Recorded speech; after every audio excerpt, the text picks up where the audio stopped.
Corruption तो दो तरीके से होता है, एक देने वाला होता है, एक लेने वाला होता है। तो हमने जो कल प्लेज ली है उसमें हमने दोनों बात कही है, ना तो हम देंगे ना देंगे वाली बात। तो करप्शन फ्री बनने के लिए एक एटमॉस्फेयर, एक एटीट्यूड, एक ये बहुत बड़ा बदलाव, इसके लिए ही ये बिजनेस अवेयरनेस वीक हर साल मनाया जाता है ताकि आउटरीच हो। और जैसे कि चेयरमैन साहब ने कहा, ये कोई एक वीक का प्रोग्राम नहीं है, ये तो एक किक स्टार्ट है। और इस बार ये पहली बार शायद ऐसा हुआ है कि हमने 3 महीने से, मतलब 16 अगस्त से 3 महीने का कैंपेन प्रिवेंटिव बिजनेस पे चलाया है, जिसमें 6 बहुत महत्वपूर्ण एरियाज कवर किए, जिसमें आपको सब मालूम ही है, प्रॉपर्टी मैनेजमेंट, मूवेबल एसेट्स का management, record management, technology initiatives, complaints का डिस्पोजल और आईटी इनिशिएटिव्स, ये सब चीज़ें उसमें इसलिए रखी गई हैं कि ये चीज़ों पे ध्यान देंगे तो उसमें एफिशिएंसी भी इंप्रूव होगी ऑर्गेनाइजेशन की, और हमारे किसी साथी को भी कभी कोई प्रॉब्लम नहीं आएगी और कोई प्यूनिटिव बिजनेस का केस नहीं बनेगा। तो जो मैं पहले बात कर रहा था कि हमने जो ये इस कार्यकाल में चीज पाई है कि ये ज़्यादातर ये केस वो कैसे जाते हैं। तो दो चीज़ें, बहुत कम प्रतिशत मैं कह सकता हूँ ओवरऑल, किसी एक ऑर्गेनाइजेशन के बारे में नहीं कह सकता, वो तो करप्ट प्रैक्टिसेस एडॉप्ट करते हैं और उनकी वजह से दूसरों को भी तकलीफ होती है, क्योंकि जब केस बनता है तो उसमें रिकॉर्ड के हिसाब से सब लोग को चार्जशीट दी जाती है या इन्वेस्टिगेशन में उन पर भी एलिगेशन कर सकते हैं। तो ऐसे लोगों को तो हमें बिल्कुल माफ़ नहीं कर सकते, because we are following a policy of zero tolerance towards corruption. लेकिन बहुत सारे लोग इसलिए भी उनके केस बन जाते हैं, चाहे वो सीबीसी जुरिडिक्शन वाले हों या नॉन सीबीसी जुरिडिक्शन, क्योंकि उनको पता नहीं होता या उनकी ट्रेनिंग नहीं होती या वो खुद लेथार्जिक होते हैं या ध्यान नहीं या अपडेटेड नहीं होते। बहुत सारे कंडीशन हैं, बहुत सारे। इसीलिए ये जरूरी है, हर ऑर्गेनाइजेशन की ये जवाबदारी है कि अपने सभी स्टाफ को हर किस्म से जहाँ जहाँ डिपार्टमेंट में वो काम कर रहे हैं उनको अपडेटेड रखो, क्योंकि आप सही डिसीजन तभी लेंगे जब आप उस समय की आपकी गाइडेंस को फॉलो करें। एक बात। दूसरी बात ये सबसे अहम है कि disposal of matters with in the given time, ये बहुत जरूरी है, बहुत अहम सबसे चीज यही है। जो करप्शन करने वाला होता है वो फाइल को रोकता है, तभी तो अपॉर्चुनिटी क्रिएट करने का वो एनवायरनमेंट करेगा ना, जब वो मैटर को रोकेगा।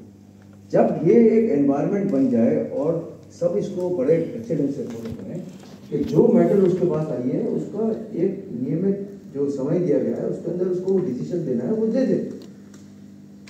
फिर कोई ऐसी संभावना नहीं होगी कि किसी को फॉलो करना पड़ेगा। अगर किसी ने किसी काम के लिए किसी ऑर्गेनाइजेशन ने अप्लाई किया है और वो काम अगर सुबह अप्लाई किया है, वो काम बहुत फास्ट हो सकता है और शाम तक या अगले दिन तक उसका काम हो जाता है, तो फिर क्या जरूरत है। अब आप देखिए, इतने सालों में हमने देखा है जो बहुत सीनियर है एज में, और हम लोगों ने उस एरा में हमने काम किया जहाँ कम कैलकुलेटर भी नहीं, और कोई भी चीज़ करानी हो तो सब कुछ मैनुअल थी, बड़ा असुविधा थी। अभी तो मोबाइल पे आप सब कुछ कर लेते हैं, इंटरनेट बैंकिंग से लेके रेलवे टिकट बुकिंग से लेके आपका हर चीज इस पे है। आपने तो वो भी अच्छा कर दिया है कि आप इलेक्ट्रिसिटी बिल अगर आप फिजिकल नहीं लोगे तो 20 रुपये का डिस्काउंट दे दोगे आप, तो आप एनकरेज कर रहे हो। अभी बहुत सारे लोग हैं जिनको ये पता नहीं होगा। आपने जो आईटी इनिशिएटिव लिए हैं, लेकिन बहुत सारे लोगों को ये ऐप का नहीं पता होगा। आप उन तक पहुंचिए, उनको ऐप कैसे यूज करनी है वो भी बताइए, क्योंकि बहुत सारे कस्टमर ऐसे हैं जो थोड़ा सा सपोर्ट चाहिए। अब एक अच्छा हो गया कि गांव तक लोग मोबाइल यूज करते हैं और टेक्नोलॉजी यूज करने लगे हैं। आपका जो प्रोडक्ट है उन तक पहुंचाना आसान है, लेकिन कई बार कुछ परसेंटेज लोग ऐसे हैं जिनको थोड़ा सा हैंड होल्डिंग चाहिए। आप उनको हैंड होल्डिंग करेंगे तो अच्छा उनको आपको आपकी जो ओवरऑल एफिशिएंसी उसके बढ़ेगी कि वो अपना काम बिना आपके पास आए ऐप के माध्यम से कर लें। दूसरी चीज ये है कि जो पुराने केसेस थे वो तो आपने निकाल दिया 18 से पहले, आपके यहाँ ज्यादा नहीं थे, लेकिन फिर भी मेरा ये मानना है कि हमारा जो ये विजिलेंस एडमिनिस्ट्रेशन में ये जो डिसिप्लिन मैटर्स है, इस पे थोड़ा अभी आप सब लोग मिलके एक चीज़ डिसाइड कर लीजिए कि ये भी हमारा स्टाफ है, हमारा एक कलीग है, किसी वजह से शायद कोई गलती हो गई हो वो आगे, तो हम as a system, as a organisation, हमारी जवाबदारी है कि हम इन्वेस्टिगेशन करके, इंक्वायरी करके, अगर गलती उसकी डेलिब्रेट है और वो उसके लिए रिस्पॉन्सिबल है तो उसको जो भी पनिशमेंट देनी है आप देंगे। अगर आप किसी गिल्टी आदमी को बहुत लंबे टाइम तक पनिश नहीं करेंगे तो ऑर्गेनाइजेशन में बाकी लोगों को ये मैसेज आएगा सब चलता है, 15 साल तक कोई पनिशमेंट नहीं हुई, इसका मतलब लीनियंसी। दूसरी तरफ एक आदमी निर्दोष है, आपने फिर भी उसको इंक्वायरी तो बाद में होगी, पहले आपने उसको चार्जशीट दे दी, फिर आप इंक्वायरी करिए, इंक्वायरी करने के बाद पता लगा उसका कोई रोल नहीं है, ही इज नॉट गिल्टी। अगर आप उसको जल्दी एक्सोनरेट नहीं करेंगे तो मैसेज ये जाएगा कि भैया सीधे आदमी को भी इतने टाइम तक फंसा रखा है। दोनों तरफ से प्रॉब्लम है, आपको दोनों चीज को ठीक करना है। अगर किसी की गलती नहीं है तो आप उसकी मानसिक परिस्थिति समझिए, उसके सिर पर तलवार रखिए, उसको पता नहीं मेरे कब ये केस पूरा होगा। और जब मैंने यहाँ ज्वाइन किया तो 98 के केसेस की फाइल्स मेरे पास थी, तो डिपार्टमेंट मैटर्स है, कोर्ट को ना डिपार्टमेंट मैटर्स की 98 की फाइल, 99 की फाइल को बड़ा दुख हुआ। उस इंसान के बारे में सोचिए जिसकी ये फाइल रही होगी, 20 साल से इंतजार कर रहा है और 15 साल से इंतजार कर रहा है, मेरा केस का क्या? अगर गिल्टी है तो पनिश कर दो, खत्म करो, 2 इंक्रीमेंट काट लें, एक जो भी है। हो सकता है कि पनिशमेंट मिलने के बाद उसके अंदर ये एक अच्छी भावना पैदा हो कि भाई मेरे से गलती हो गई, अब मैं आगे नहीं करूँगा, तो वो प्रोडक्टिव भी हो जाएगा ऑर्गेनाइजेशन के पॉइंट ऑफ व्यू से। He will start performing also. जब तक ये पेंडेंसी रहेगी उसका परफॉर्मेंस भी नहीं आ सकता। ऐसे ही जो एक्सोनेट होने वाला है, अगर उसको एक्सोनेट नहीं कर रहे तो उसकी भी प्रोडक्टिविटी कम हो जाएगी, क्योंकि उसको टेंशन है मैंने कुछ नहीं किया फिर मुझे लटका के रखा हुआ। तो ये जो एडमिनिस्ट्रेशन बिजनेस का है, ये अब काफी हद तक हम लोगों ने इसको ठीक किया है। हमने इंक्वायरी ऑफिसर, प्रेजेंटिंग ऑफिसर्स की ट्रेनिंग का मॉड्यूल बनाया और 2000 लोगों को ट्रेन कर दिया 1 साल में हर ऑर्गेनाइजेशन में। क्यों? क्योंकि वो जल्दी जल्दी इंक्वायरी पूरी करके और विद इन टाइम फ्रेम ये सब काम कर पाएंगे। अगर इंक्वायरी जिसको दी गई है उसको इंक्वायरी करना नहीं आता तो डिफेंस वाला उससे स्ट्रांग होगा, वो लटका के रखेगा, लंबे टाइम तक इंक्वायरी रहेगी।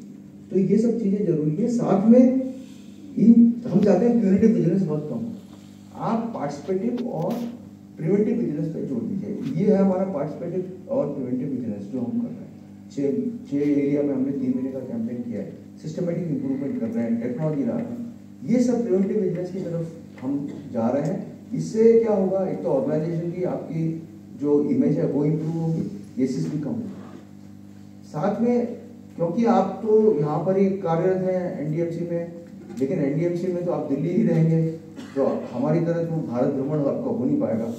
चलो ठीक है, कोई बात नहीं, लेकिन एक ही सीट पे पूरी जिंदगी काम करना, ये तो मेरे को समझ में नहीं आता कि आदमी बोर नहीं हो जाएगा, एक ही काम करे जा रहा है, एक ही काम करे जा रहा है। मैं तो एक जगह 2-3 साल से आते रह नहीं सकता, क्योंकि लगता है आप अब तो करिए, आप कुछ और करें, कुछ और सीखें, कुछ और जगह जाएं। तो आपको तो चलो स्ट्रक्चर आपका ऐसा नहीं है कि बाहर ट्रांसफर हो, लेकिन डिपार्टमेंट चेंज होना बहुत जरूरी है और इसीलिए सेंसिटिव पोस्ट की गाइडेंस लगाई गई। मैं आपको एक चीज बताता हूँ, एक बहुत पुरानी कहावत है, पान सड़ा क्यों था, घोड़ा अड़ा क्यों था, विद्या गली क्यों थी, रोटी जली क्यों थी। यह मतलब ये है, अगर आप किसी पान की दुकान पे गए होंगे कभी ना कभी, वो थोड़ी थोड़ी देर में पान को बदलता रहता है पानी पे, अगर वो ऐसे ही रखेगा तो वो सड़ जाएगा पान। ऐसे ही आप देखिए, घोड़े भी वो सफल होता रहता है। उसी तरीके से अगर आपकी नॉलेज आप इम्पार्ट नहीं करेंगे तो वो भी खत्म हो जाएगी। एंड सेम वे, घर पे जब रोटी बनती है तो उसको पलटना पड़ता है, अदरवाइज वो भी जल जाएगी। इसीलिए हम सबको भी अपने डिपार्टमेंट से दूसरे डिपार्टमेंट में जाना चाहिए और नया काम सीखना चाहिए। अगर आप वहीं के वहीं रहेंगे आप भी बोर हो जाएंगे, ऑर्गेनाइजेशन को भी लॉस होगा। इसीलिए ये क्राइटेरिया रखा गया है कि भाई कोई एक सीट पे बहुत लंबे टाइम तक ना रहे। मैं उम्मीद करता हूँ कि इससे क्या होगा, आप लोग करते होंगे, इसको प्रैक्टिस करते होंगे ये एक्सरसाइज को, और सेंसिटिव पोस्ट के लिए तो स्पेशली हम मॉनिटर भी करते हैं क्यूपा स्टेटमेंट में ये बात आती है कि भाई सेंसिटिव पोस्ट पे कोई लंबे टाइम तक तो नहीं है, जो उसकी गाइडलाइंस है उसके हिसाब से आपको आइडेंटिफाई भी करनी पड़ेगी which are the sensitive post और उसको इम्प्लीमेंट करना पड़ेगा। सिस्टमेटिक इम्प्रूवमेंट पे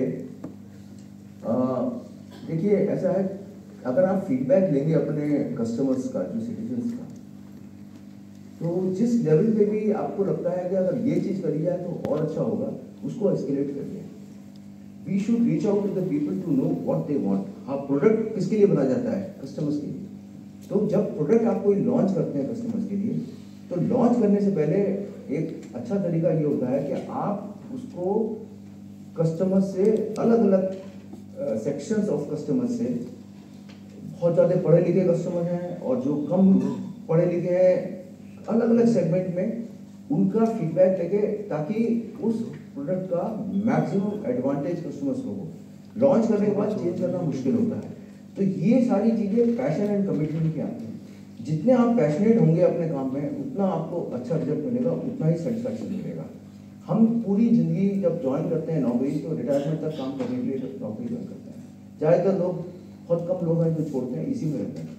तो हमारा एक लक्ष्य होता है कि हम इस नौकरी में प्रमोशन भी मिले, आगे भी जाएं, बढ़े। लेकिन इससे भी बड़ा लक्ष्य होता है अच्छा काम करके सेटिस्फैक्शन पाने का। उसकी एक स्पिरिचुअल वैल्यू होती है। और सबके लाइफ स्पैन में, साइकिल में बहुत सारे माइलस्टोन्स आते हैं, आपके भी बहुत सारे माइलस्टोन्स आए होंगे। जब उसको आप याद रखेंगे, अगर आप 70-80 ईयर्स के भी होंगे तो आप सब चीज़ याद नहीं रख पाएंगे, लेकिन उस माइलस्टोन्स को आप याद रख पाएंगे कि मैं एनडीएमसी में इस डिपार्टमेंट में काम करता था और हमने मिलके, या मैंने ये सेशन दिया था और ये मेरे वजह से हुआ था। ऐसे पुराने लोग आपको कई बार आपको बताते भी होंगे जो रिटायर हो चुके हैं। वो माइलस्टोन वही माइलस्टोन होते हैं जो पैशन एंड कमिटमेंट से किए जाते हैं। तो आप अपने कैरियर में मैक्सिमम माइलस्टोन्स पैदा करिए।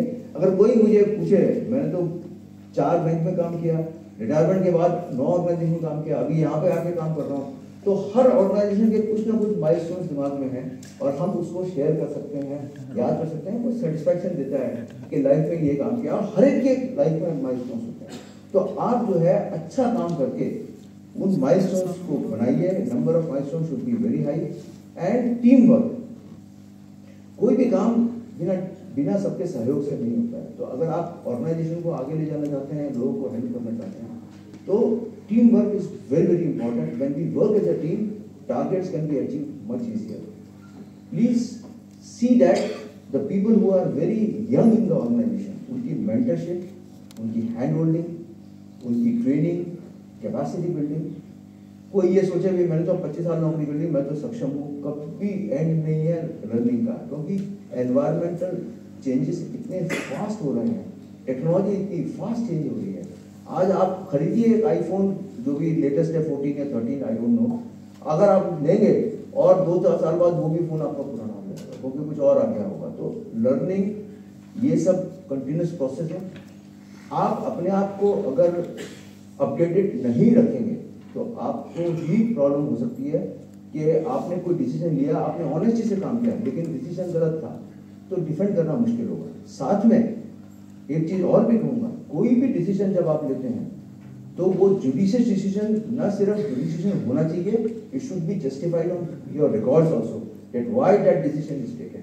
Reason being, after few years nobody remembers that why you have taken that decision. It is a document only which will speak for you that why you have taken that decision. Any inquiry can be defended based on the documents, not based on the relationships. Things have changed, so you should be updated in knowledge and you should be very good in your paperwork as well. Be very positive.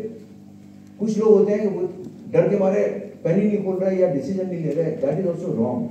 Because you may not fear management कि चलो हम तो काम ही नहीं कर रहे, salary भी मिल रही है, but there is one Almighty who is sitting on the top of all of us. He takes care of all such people. My request would be, when we are committed to the organization, when we are getting salary from the organization, we should work very sincerely, honestly for the organization, and that is what the purpose of meeting. And this applies to everybody, including me. What I am saying, it applies to me also. We should be very passionate and committed to the work. And when we work with that, I don't think there would be punitive cases more. But my request would be if you have training facilities, workshop करिए, कोई भी चीज आ रहा है एक दिन का workshop कर लीजिए, बट ये फ्रीक्वेंटली करिए, लोगों तक पहुंचिए, उनको आप अपडेट करिए। अपनी वेबसाइट का देखिए कि वेबसाइट आपकी एकदम अपडेटेड है नहीं है। अगर आज चेयरमैन साहब ने ज्वाइन किया है तो आज ही उनका फोटो और नाम वेबसाइट पर आना चाहिए, आज कोई इवेंट हुआ है आज ही वेबसाइट पर लगना चाहिए, क्योंकि हमारा फेस है वेबसाइट। इसीलिए 6 महीने, ये जो 3 महीने का प्रोग्राम है, हमने वेबसाइट पे ही काम किया है। बहुत सारी वेबसाइट इतनी ओल्ड होती है, उसमें सारी इंफॉर्मेशन सही नहीं होती या बहुत पुरानी हो जाती है। तो ये भी देखना है कि हमारी वेबसाइट, हमारा फेस है वो सही है नहीं है। आपके अगर पुरानी फाइल पड़ी है उसको निकालिए, क्यों रखा हुआ है? आपके रिकॉर्ड मैनेजमेंट पॉलिसी क्या कहती है, उसके हिसाब से चलिए। एनवायरनमेंट क्लीन रखिए अपने ऑफिस का, जहाँ बैठे हैं वहाँ, नहीं तो ये सब आजकल तो वैसे भी इतना डर है ये बैक्टीरिया वायरस का, तो पुराने रिकॉर्ड्स पड़े हैं उनको हटाना पड़ेगा। ये सब चीजें बहुत जरूरी है। आप एक पुराना रिकॉर्ड ढूंढने के लिए 2 घंटा लगा रहे हैं क्योंकि सारी फाइलें पड़ी हैं पुरानी। अगर आपने ये कर दिया रिकॉर्ड मैनेजमेंट, तो आपको वही काम 15 मिनट में हो जाएगा, 5 मिनट में हो जाएगा, क्योंकि आपके पास एक्स्ट्रा फाइल नहीं है जो नहीं दी। अभी हो गया, हर चीज के लिए मेहनत कर रहे हैं। तो मेरा ये आपसे निवेदन है कि ये सिर्फ vigilance awareness week, purity vigilance को हम डिस्कस करने के लिए नहीं आए। हम चाहते हैं कि पार्टिसिपेटिव और प्यूरिटी विजिलेंस को बहुत अच्छे ढंग से आप इसको अपनाएं और बहुत अच्छा कार्य करें। अपनी सबसे बढ़िया होता है सेल्फ इवैल्यूएशन। अगर आपकी कॉन्शियस और आपकी जो खुद की आवाज़ है वो आपको इसी तरफ प्रेरित कर ही रही है, तो अपने आप को चेंज करने का प्रयत्न करना चाहिए कि हम और सक्षम कैसे बने और अच्छा कार्य कैसे करें। आपने मुझे ये समय दिया है यहाँ पर आने का, आप सबसे बात करने का। मैं पहली बार आया इस ऑफिस में, बहुत अच्छा लगा। आपका अभी ऑडिटोरियम भी बहुत अच्छा था, it's very nice and thank you everyone. Thank you chairman साहब, thank you very much.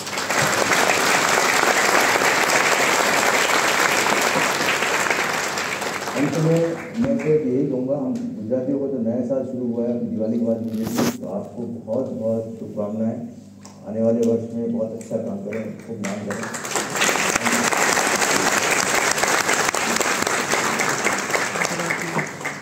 Thank you very much sir.